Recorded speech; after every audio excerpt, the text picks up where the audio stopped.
इराणचे सर्वोच्च नेते Ayatollah Ali Khamenei America Israel यांच्या हल्ल्यामध्ये 28 फेब्रुवारीला त्यांचा मृत्यू झाला व आखाती देशात जोरदार युद्धाला सुरुवात झाली होती.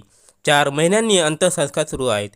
इराणचे सर्वोच्च नेते अयातुल्ला अली खमेनी यांना अखेरचा निरोप दिला जात आहे.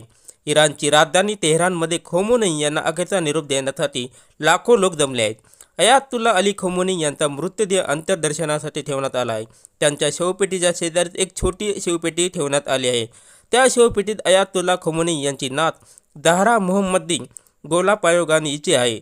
झहरा हिचा हसरा चेहरा पाहून अंत्यदर्शनासाठी आलेल्या लोकांच्या अश्रूचा बांध फुटला.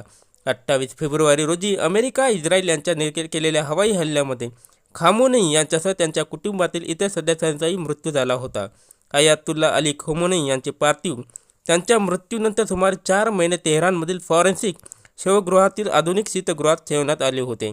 अमेरिका व इस्रायल यांच्यात सुरू असलेल्या युद्धजन्य परिस्थितीमुळे व सुरक्षेच्या कारणाने त्यांचा दफनविधी लांबणीवर पडला होता.